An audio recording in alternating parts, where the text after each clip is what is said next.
the spiritual heart in Japanese language. Just keep that in mind. It was 1980. I was doing fine in Japan. I was 13 years old. I had friends, doing good in school, having a good time, and had a confidence in myself. Everything was just going so great. But one day my father said, "We're going to America. We're going to have the Japanese restaurant there." And I said, "What? I don't know the language. Why are we going to a different country that we don't even know?" But I had no choice. So my father said, "Well, don't worry. We're going to LA. So there'll be a Japanese school." So I said, "Okay." Well, when I came to this town, was in LA County. Actually, it was the edge of the LA County, little tiny town back in 1980. They had no Japanese school there. They don't even have a Japanese school now.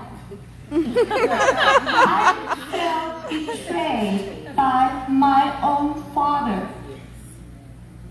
I was going to American school. So my father said, "Okay, see that across the street on the corner where the American kids are standing? You go over there, get on the school bus, and it'll take you to school." So I followed the directions. I went, got on the school bus, dropped me off to the American Junior High School. There was no Japanese student, not even one. I'm there, not even knowing what to say, how to say, where to go. Luckily, there was a few girls was nice enough to try to figure out, what am I doing here, all that. I don't know what they say, but I'm pretty sure what is your name, which class you going to, or something like that. And I'm like, so they took me to the school office, where I found out my father didn't even register me to the school. Oh, God. Well, he did not speak very well English too, so I guess maybe he thought I'll just find my way. You did. This is when I was 13 years old. Just got into a teenage. It's important for us at that time, the first impressions. How we look, how we smile. That was not there. But a week before that school day, my mom got together with some other Japanese wives born here in America, married to an American husband, has daughters, got me some hand-me-down clothes. So I'll get dressed like American. And then they also suggested that I may not like the lunch food.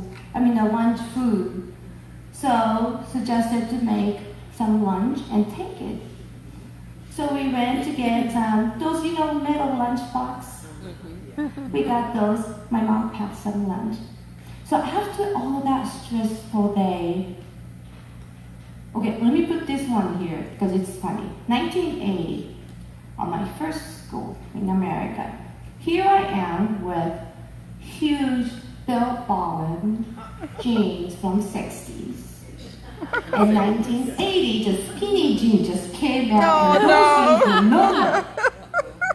And junior high school, if you want to bring your lunch, you have to bring it in a paper sack. Metal lunchbox for elementaries. And here I am walking across the school with this jeans and a lunchbox. No wonder they thought I was something not in place. That was the humiliating time I had. And being 13 and not able to even defend myself because I couldn't speak anything. So lunchtime came. I thought, well, at least I could eat something and just get this day over with. So I opened my lunchbox. There was a nice white steamed rice with deep fried fish with the head still attached to it. And here chopsticks, start digging in and eating the fish from head first. You know the sound that I got that? Yeah. Ew! Ew! Ew! I quickly closed my lunchbox. Oh, God. That was the laughing stock that day. So when I got home, I tossed that jeans in the trash. I gave my lunchbox to my little sister. Here you go. It's your age. And I tried. And I tried to fit in. And more I tried to fit in, more I tried, more I got embarrassed. And a few months later, I did learn enough little bit of words here and there just to kind of get to understand a little bit better. But it wasn't enough. Not enough to make friends. Not enough to have conversation. Not enough to bring laughter. So I feel I don't fit in here. I feel isolated. And depression started to build up.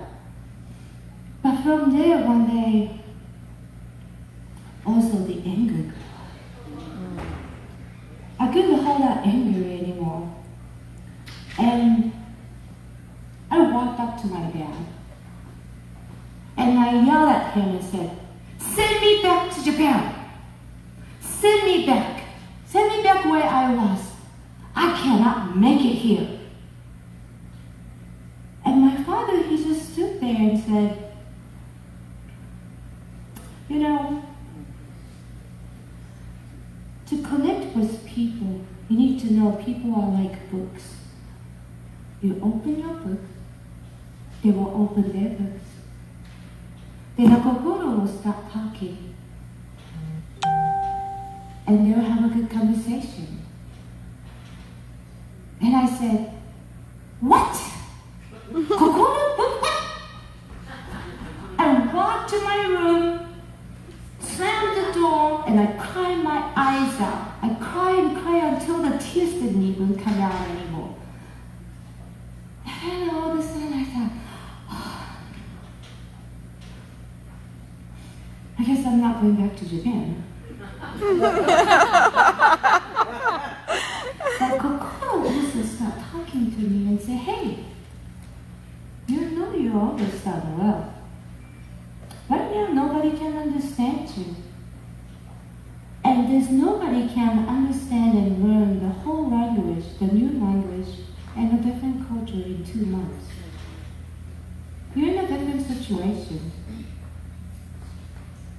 One word, one day at a time. In 1 year, you will know more than you know now." So I thought, well, I guess I have to do the little by little the best I can.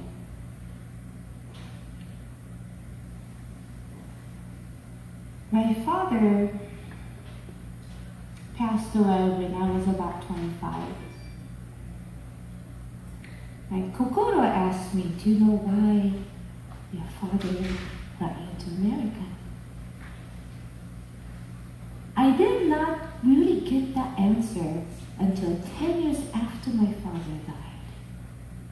That my father didn't come to America for himself or just to have a business.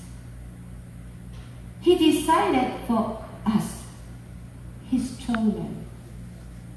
He saw the opportunity to go to make a better life and take whole family and move to a different country. Now that takes a lot of courage. And I wish my father is alive now so I can tell him face to face, "Father, I'm sorry for that day, for that childless behavior, because here I am now. I made lots of friends. They actually tell me I talk too much now."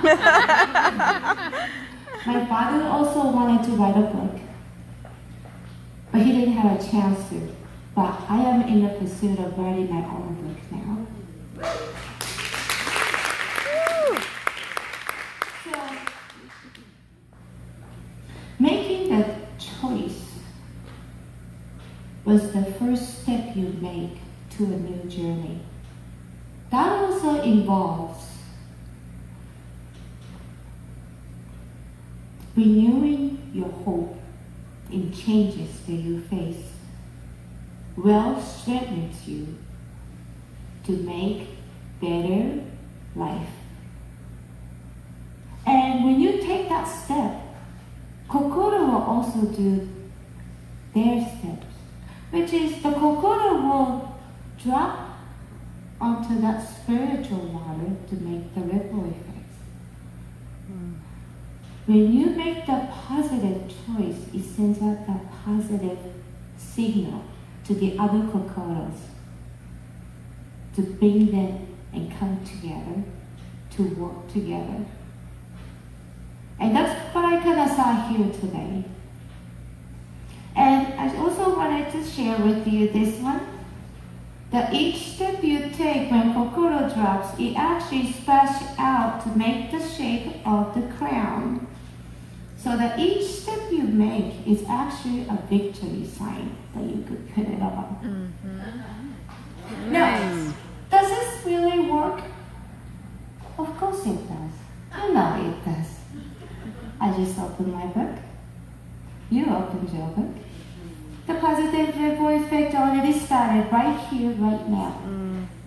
So let's keep this going. And don't give up. Now, this one I learned about today earlier. Bring the foot down. My ripple effect. And also the hero pose. Here's my hero pose. Strike a pose.